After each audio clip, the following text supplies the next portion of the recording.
You hate government, one of them libertarian types, or maybe you just can't stand the president, gun grabbers, or warmongers. Me too. That's why I invented LibertyStickers.com. Well, Rick owns it now, and I didn't make up all of them, but still, if you're driving around and want to tell everyone else how wrong their politics are, there's only one place to go. LibertyStickers.com has got your bumper covered. Left, right, libertarian, empire, police, state, founders quotes, central banking. Yes, bumper stickers about central banking. Lots of them. And, well, everything that matters. LibertyStickers.com. Everyone else's stickers suck. All right, you guys, welcome back to the show.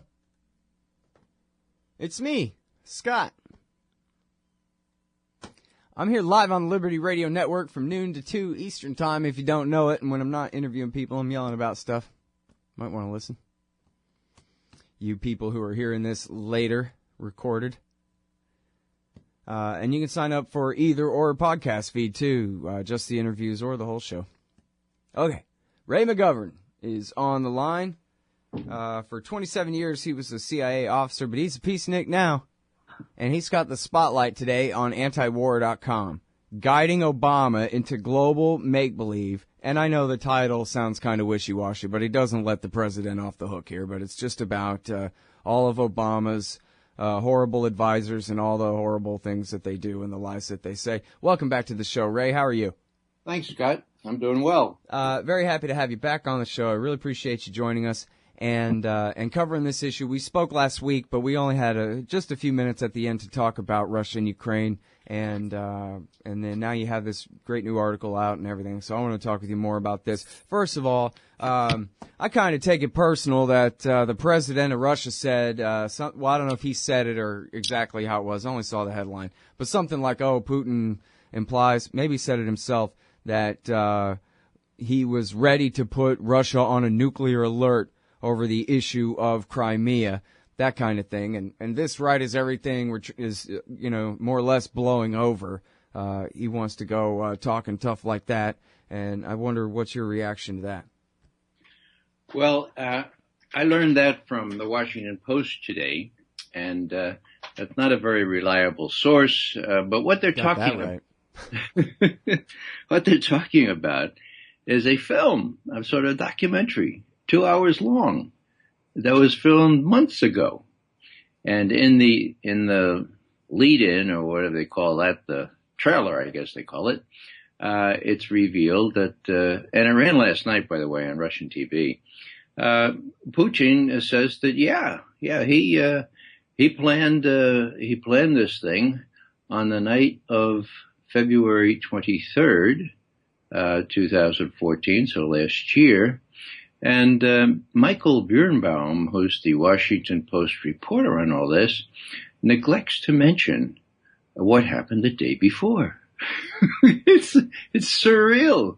The reader would never realize that on the day before, there was a putsch.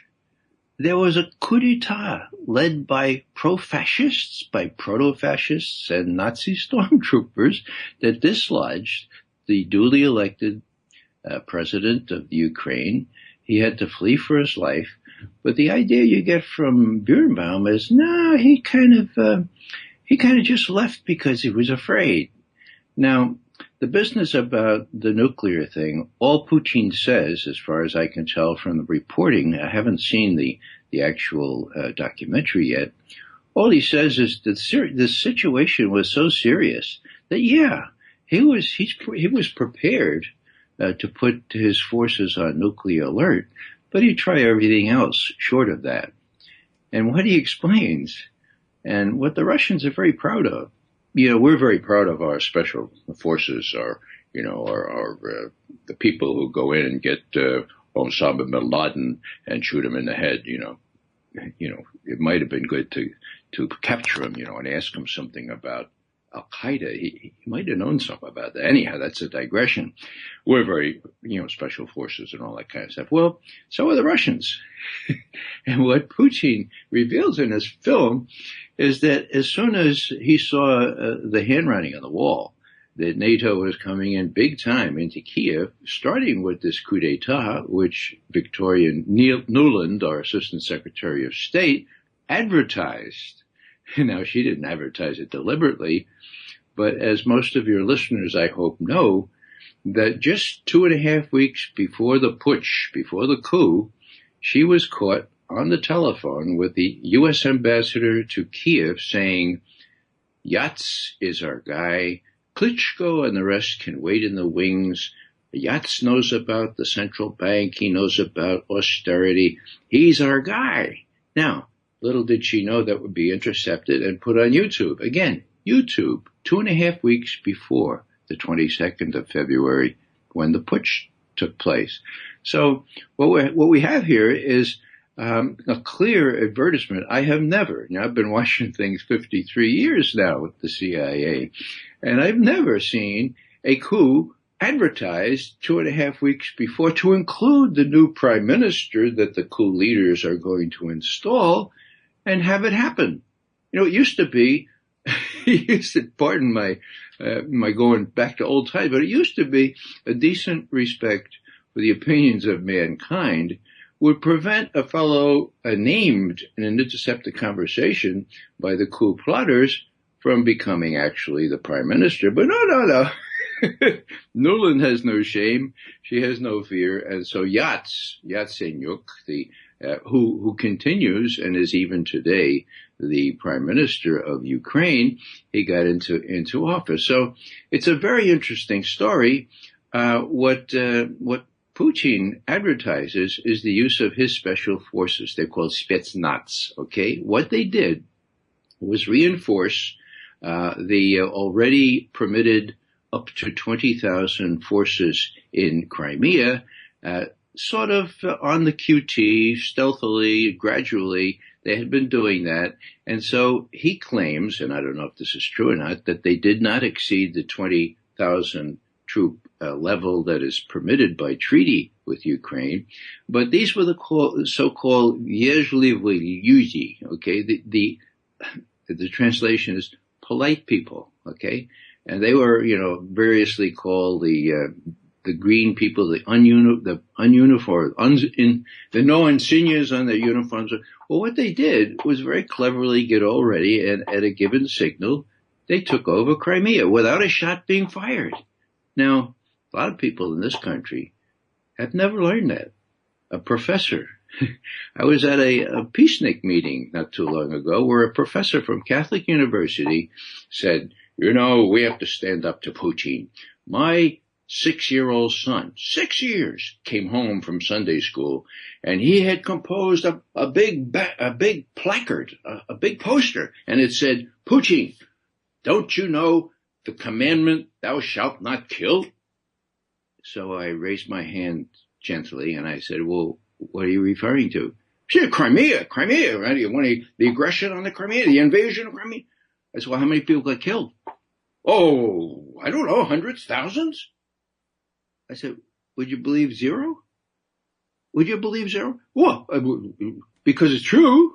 So I just raised that, Scott, to show the abysmal ignorance of the United States people on this. And it's, sort of only partly their fault because they don't want to know about this, but certainly they can't get that from Fox News or the other quasi-news organizations that they tune into. It's a very, very serious problem.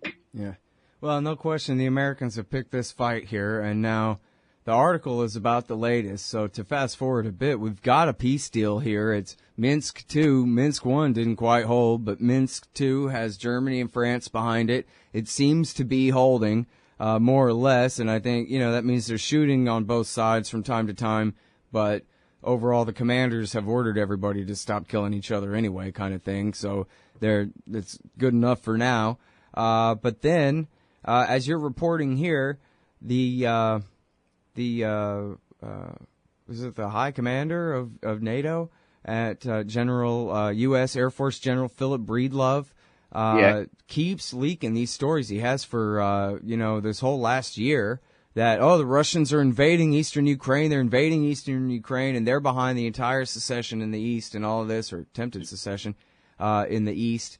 Crap, now the music's playing. We got to go to this break. But when we get back, we're going to talk about the Germans really pushing back hard against the Americans and their provocations at this very delicate time. So hold it right there, y'all. We'll be right back with Ray McGovern in just a sec. In the meantime, check them out at antiwar.com/McGovern. Hey, I'm Scott Horton here for The Future of Freedom, the monthly journal of the Future Freedom Foundation at fff.org/subscribe. Since 1989, FFF has been pushing an uncompromising moral and economic case for peace, individual liberty, and free markets. Sign up now for The Future Freedom, featuring founder and president Jacob Hornberger, as well as Sheldon Richmond, James Bovard, Anthony Gregory, Wendy McElroy, and many more. It's just $25 a year for the print edition, $15 per year to read it online. That's fff.org/subscribe. And tell them Scott sent you. All right, y'all, welcome back. I'm Scott. I'm talking with Ray McGovern here. Former Soviet specialist at the CIA way back when. Now he's a peacenik with the Veteran Intelligence Professionals for Sanity. He gives speeches along those lines, too. Peace, that is. And he writes for consortiumnews.com, and we got his full archive at antiwar.com as well, original.antiwar.com/McGovern. And he's the spotlight today, guiding Obama into global make-believe. And so that's what we're talking about, all the false narratives and the truth about American intervention in Ukraine and the aftermath. And, you know what, to go back to the coup thing there real quick, it seems notable. We may have discussed this before, Ray, but there's this great clip of Gideon Rose, the editor of Foreign Affairs, the Journal of the Council on Foreign Relations. So he's in the know.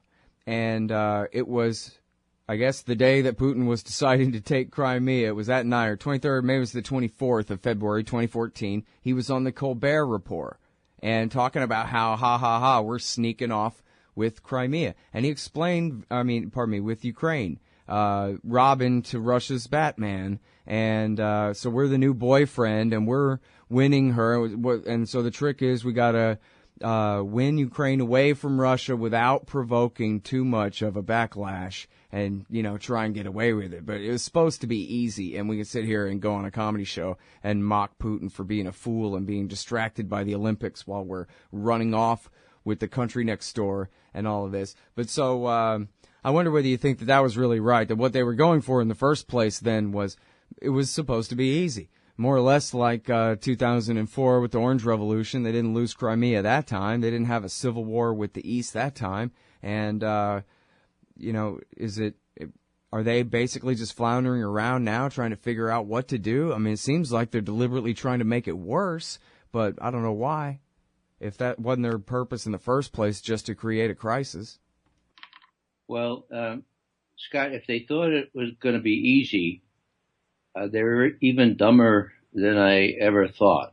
Anyone who knows one iota about Russian history or Russian strategic objectives and concerns would have known that as soon as they did a coup in Kiev and put on our own people and then said Russian would not be one of the official languages anymore and went through that whole charade, if you were Putin, and you were already worried about anti-ballistic missile systems going into the Black Sea and all around your periphery, and you saw this happen right on your border, and you knew that you only had one warm water port for your whole navy, and that was Sevastopol in Crimea, you would make the necessary preparations just exactly the way Putin describes it after the 22nd of February. Now, I come back to that because I've done an informal poll, and I've included university professors, and 93% of Americans do not know what happened on February 22nd when we sponsored, advertised 2.5 weeks before on YouTube, we sponsored a coup in Kiev. That is key, okay? Now, why is that key? Well, it can't be dismissed. We have the voice of Nuland and our ambassador there in Kiev. I was having a little debate on Amy Goodman about 2 months after this with a Yaley, a professor at Yale, and he was saying, if McGovern, if that's all you have, I mean, if you're basing your whole thing on that conversation, well, come on. And I said, well, that's not all I have. But have you ever seen a revolution or a coup d'etat, really, advertised on YouTube 2.5 weeks before? Well, I got nowhere. So, and Andrew Basovich has an incredibly good article about Yaleys and what they did to us with respect to Vietnam. There's a unreality that attends to academics who come into Washington and think that since they're the cat's pajamas in Yale or Harvard, that they can run the world. And that's what's happened here. Yeah, he calls them a blight, like Asian carp. You got it, yeah. So, with all this brouhaha, I come back to the documentary. I hope that we'll all be able to see that thing with Putin sort of bragging about how he did all this with 0 casualties in Crimea. When I was in Russia most recently in September, okay, I had an hour before I got on a plane. I went to the souvenir shop, and there are cups all over the place. Putin doing the breaststroke, and there's one that says that shows the Spetsnaz, the special forces of the Russian army, in their kind of, with their blindfolds and so forth, not blindfolds, but their black attire, and it says underneath it, Вежливые люди, polite people. And then on the other side, it shows Putin and it says, Самый вежливый из людей, the most polite of all people. Now, the Russians knew what was going on, but they knew that he did this in a very clever way. Not the ham-handed way that our covert action operators or the people we sponsor to do our dirty work do it. Not one casualty. Now that story's going to come out. Will they ignore that? Of course they'll ignore that in our media. What I think is necessary is for serious Russian scholars, serious people from academia, and perhaps if you can find one from the media, like Steve Cohen or like John Mearsheimer, who wrote for Foreign Affairs and said, Ukraine is our fault. Okay? They need to get some sort of hearing in the mainstream media as an alternative voice before Obama, before he kind of chickens out and disregards what Germany is saying and goes with the neocons and gives Ukraine offensive military weapons. All right, now back to that. Yeah. What the Germans are saying and what the Americans are doing there. Now, I know NATO is its own bureaucracy, but this guy's in the American chain of command. He's just an American general, nothing more than that, ultimately. Strange love? Yeah, Breedlove. Oh, Breedlove, Which right. I kept getting confused and thinking he must be a Brit with a name like that, but there you go. I know why, because that's the name of the head of the MI6 from the Downing Street memo. That's why I was getting that confused. I didn't know why. All right, now, so anyway, different guy. Maybe relation, I don't know. Anyway, the head of NATO keeps lying about what Russia is doing in eastern Ukraine. And as you point out, a few different sources, but especially Der Spiegel in Germany, has shot this down with quotes from German intelligence saying, oh, well, basically, he's just lying. No, there is not a Russian invasion. No, the infantry has not crossed the border. No to all these tanks, whatever it is. And so, but to the point, what's it all about? Are the Americans, this is what I was trying to ask you last week too, are the Americans really doing their best to undermine, is this guy, that's his orders, Breedlove's orders are to undermine the French and German brokered peace deal here? Yeah, it's Breedlove, it's McCain, it's Nuland, it's all the neocons. They're trying to tell Obama, look, don't pay any attention to the Germans. Germany is just one of those other countries in old Europe, for God's sake. You don't have to mind them. And so they're inflating all these statistics to the point where the German chancellery goes to Der Spiegel and says, they live in a wonder world here. And every time I hear Breedlove talk, I shake my head. Now, that's not innocuous, Scott. You're a Russian, right? You're looking on at this and you see Breedlove and you see all these other people making these fantastic charges. Well, number one, the charitable explanation is Obama just doesn't control anything having to do with foreign policy. And number two, the worst interpretation is he doesn't care and he's quite likely to bend on this. What I see and what I'm really afraid of is a kind of noxious trade-off here. Obama seems legitimately to want a deal with Iran on the nuclear issue. He needs Russian help for that. But he is not so intent on resisting the neocons on Ukraine. So I'm afraid that giving giving the neocons a sop, some sop, on Ukraine by sending some offensive missiles to the Ukraine. Maybe he thinks he could calm them down a little bit so that they won't make so much noise if he does do a treaty or an arrangement with Iran. Now, I don't have any evidence of that, but I've watched this mealy-mouthed, malleable president of ours lose his backbone. And he's the kind of lawyer that would say, well, we compromise here. So if he goes through with the Iran thing, which I'd like to see, he may think, well, I can give these people a sop by sending some Ukrainians some arms.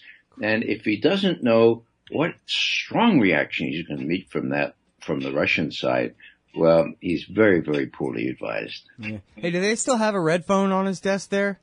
I sure hope so. Both sides still have thousands of H-bombs, so me too. All right, thanks, Ray. Appreciate it. Most welcome, Scott. Ray McGovern again, everybody. Spotlight today on antiwar.com. Also consortiumnews.com. See you tomorrow. Thanks for listening. Hey, all, Scott Horton here. It's always safe to say that one should keep at least some of your savings in precious metals as a hedge against inflation.